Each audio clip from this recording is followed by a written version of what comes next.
ಇನ್ನು ಮುಂದೆ ನಿಮ್ಮ ನೆಚ್ಚಿನ ಧಾರಾವಾಹಿಗಳ ಫುಲ್ ಎಪಿಸೋಡ್ಗಳು ಸನ್ ನೆಕ್ಸ್ಟ್ ಆಪ್ನಲ್ಲಿ ಮಾತ್ರ.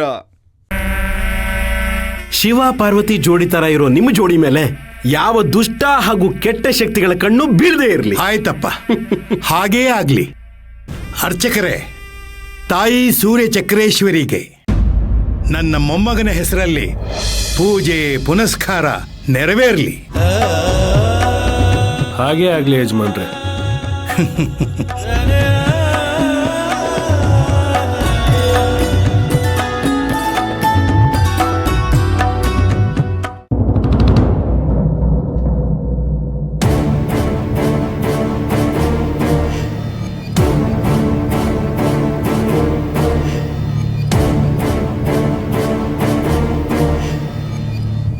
ಚಿಕ್ಕ ಯಜಮಾನ್ರೆ,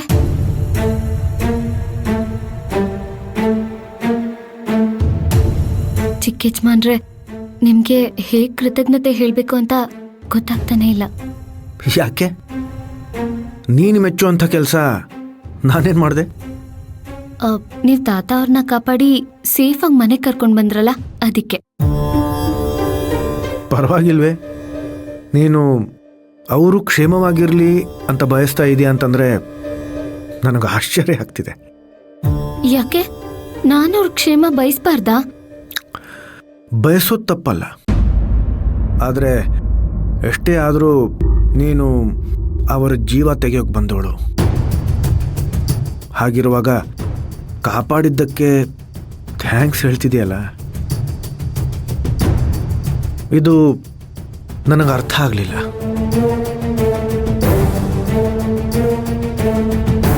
ನಿಮ್ ಪ್ರಕಾರ ನಿಮ್ ತಾತ ಅವರು ನನ್ನ ತಮ್ಮನ ವಿಷಯದಲ್ಲಿ ನಿರಪರಾಧಿ ಅಲ್ವಾ? ನನ್ನ ಪ್ರಕಾರ ಅಲ್ಲ, ನಮ್ಮ ತಾತ ನಿರಪರಾಧಿನೇ. ನನ್ ಒಳ್ಮನ್ಸು ಕೂಡ ಅವ್ರೇನೋ ತಪ್ಪು ಮಾಡಿರಲ್ಲ ಅಂತ ಹೇಳ್ತಿದೆ ಚಿಕ್ಕ ಯಜಮಾನ್ರೆ.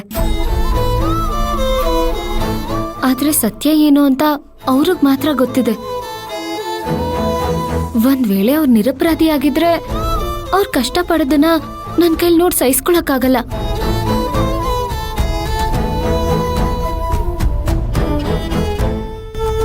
ಹಾಗೊಂದ್ ವೇಳೆ ಅವ್ರ ನನ್ನ ತಮ್ಮನ ವಿಷಯದಲ್ಲಿ ಅಪರಾಧಿನೇ ಆಗಿದ್ರೆ ಅವ್ರನ್ನ ಬೇರೆ ಯಾರೋ ಕಿಡ್ನಾಪ್ ಮಾಡಿ ಅವ್ರನ್ನ ಸಾಯಿಸೋದು ಕೂಡ ನನ್ನ ಕೈಲಿ ಸಹಿಸ್ಕೊಳಕ್ಕಾಗಲ್ಲ. ಎಲ್ಲಿ ನನ್ನ ಗೊಂದಲದ ಪ್ರಶ್ನೆ ಗೊಂದಲವಾಗೇ ಉಳಿದ್ಬಿಡುತ್ತೆ ಅಂತ ತುಂಬಾ ಭಯ ಆಗಿತ್ತು. ಸದ್ಯ ನೀವು ಅವ್ರನ್ನ ಕಾಪಾಡಿ ಮನೆಗೆ ಕರ್ಕೊಂಡು ಬಂದ್ರಿ, ಅದಕ್ಕೆ ಥ್ಯಾಂಕ್ಸ್ ಹೇಳಿದ್ದು.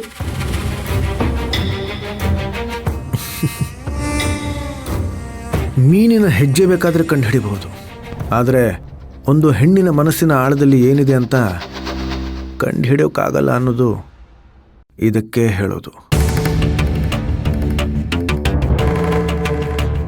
ಒಂದು ಹಗೆ ಸಾಧಿಸೋದಕ್ಕೋಸ್ಕರ ಏನೆಲ್ಲ ಲೆಕ್ಕಾಚಾರ ಹಾಕ್ತಿದ್ಯಾ ನೀನು? ಶಬಾಷ್. ಇಲ್ಲ ಚಿಕ್ಕ ಯಜಮಾನ್ರೆ, ನೀವು ನನ್ನನ್ನ ಮತ್ತೆ ತಪ್ಪು ತಿಳ್ಕೊತಾ ಇದ್ದೀರಾ. ನನ್ ಮನ್ಸೊಳಗಡೆ ಹಾಗೆ ಸೇಡು ಯಾವ ಭಾವನೆನೂ ಇಲ್ಲ.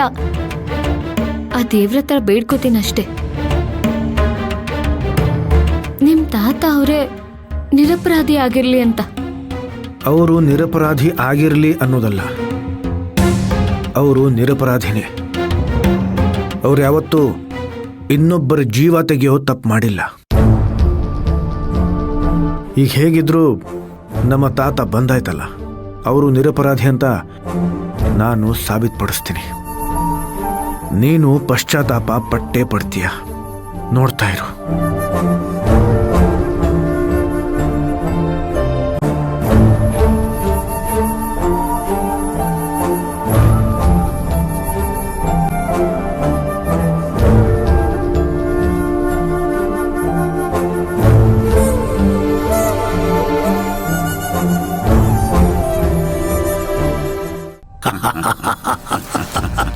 ಏನಪ್ಪಾ ನಟ ಭಯಂಕರ, ಏನಯ್ಯ ನಿನ್ ಸಮಾಚಾರ?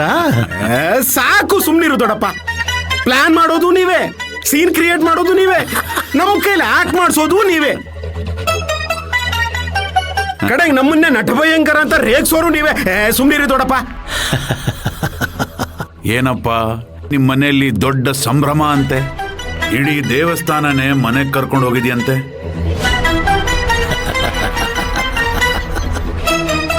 ಯಾರೋ ಆ ಪೂಜಾರಿ ಹೇಳಿದ್ನಾ?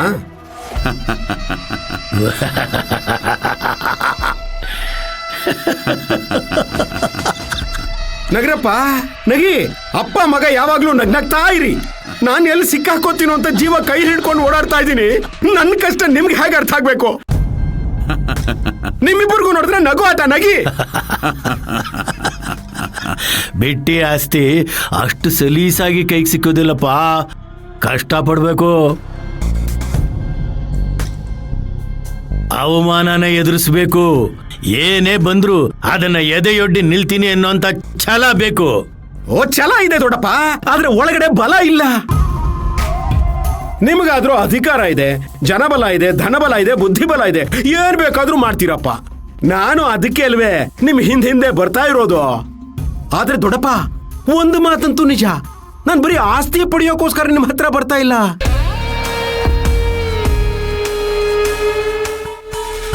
ನಮ್ಮ ಮಾವನ್ ಕಿಡ್ನಾಪ್ ಮಾಡಿಸ್ದಾಗ್ಲೇ ಅವ್ರನ್ನ ಸಾಯಿಸೋ ಅವಕಾಶ ನನ್ನ ಕೈಯಲ್ಲಿತ್ತು. ಆದ್ರೂ ಅವ್ರನ್ನ ಇಟ್ಕೊಂಡು ಆ ಸೂರ್ಯವರ್ಧನ್ನ ಓಡಿಸಿ ನಮ್ಮ ನಕುಲ್ನ ಚೇರ್ಮನ್ ಮಾಡಬೇಕು ಅನ್ನೋದು ನನ್ನ ಆಸೆ ಆಗಿತ್ತು. ಒಟ್ನಲ್ಲೇ ನಾಗವಂಶದವರು ಈ ಊರನ್ನ ಆಳ್ಬೇಕು, ಅದು ನನ್ನ ಆಸೆ. ಆದ್ರೆ ಅದು ಆಗ್ತಿಲ್ವೇ? ಕಾಲ ಕೂಡ್ ಬಂದ್ರೆ ಅದೆಲ್ಲ ಆಗತ್ತೆ. ಹೋಗ್ಲಿ, ಏನಂತಾರೆ ನಿಮ್ಮ ಹೊಸ ಚೇರ್ಮನ್ನು? ಅಬಾಬಾಬಾಬಾಬಾಬಾ, ಮನೇಲಿ ಅದೇನ್ ಸಂಭ್ರಮ ಅಂತೀಯ? ಮೊಮ್ಮಗ ಚೇರ್ಮನ್ ಆಗಿರೋದೇನು? ಆ ಸಮಾರಂಭನ ನನ್ನ ಕಣ್ಣಲ್ಲಿ ನೋಡಕ್ಕಾಗ್ಲಿಲ್ವಲ್ಲ ಅಂತ ನಮ್ಮ ಮಾವ ಕಣ್ಣೀರ್ ಹಾಕ್ತಿರೋದೇನು? ಒಟ್ನಲ್ಲಿ ನೀವು ಮಾಡಿದ ಪ್ರಯತ್ನ ಇಲ್ಲ ನೀರಿನ ಮೇಲೆ ಹೋಮ ಮಾಡ್ದ ಹಾಗಾಯ್ತು. ಆ ಸೂರ್ಯ ಯಾವ ಪ್ರಯತ್ನನೂ ಮಾಡದೆ ಚೇರ್ಮನ್ ಆಗೋದ. ಏ ನಾಗೇಂದ್ರ, ಆ ಸೂರ್ಯನ ಚೇರ್ಮನ್ ಗಿರಿ ಶಾಶ್ವತ ಏನು ಅಲ್ಲ. ಅವರ ತಾಯಿ ಇನ್ನು ನಮ್ಮ ಒತ್ತೆ ಹಾಳಾಗಿದ್ದಾಳೆ. ಆ ಯಮ್ಮ ನಾವು ಹೇಳಿದ್ದನ್ನ ಆ ಸತ್ಯಮೂರ್ತಿ ಮುಂದೆ ಹೇಳಿದ್ರೆ ಆ ಸತ್ಯಮೂರ್ತಿ ಯೋಜನೆ ಎಲ್ಲ ತಾಲೆ ಕೆಳಕಾಗ್ಬಿಡುತ್ತೆ. ಸುಮ್ನಿರಿ ದೊಡ್ಡಪ್ಪ, ನೀವು ಪ್ಲಾನ್ ಮಾಡಿದಾಗ ಒಳ್ಳೆ ಕರೆಂಟ್ ಹೊಡೆದಾಗಿರುತ್ತೆ, ಆಮೇಲೆ ಪವರ್ ಕಟ್ ಆಗಿರುತ್ತೆ. ಆದ್ರೆ ನಾನು ಸುಮ್ಮನೆ ಇರಲ್ಲ ದೊಡ್ಡಪ್ಪ. ಆ ಸೂರ್ಯನ್ಗೂ ನಮ್ಮ ಮಾವನ್ಗೂ ಒಂದ್ ಗತಿ ಕಾಣಿಸ್ತೀನಿ. ಈ ಸರ್ತಿ ನಾನು ಕೊಡೋ ಹೊಡೆತಕ್ಕೆ ನಮ್ಮ ಮಾವ ಅದ್ರ ಹೋಗ್ಬಿಡ್ಬೇಕು.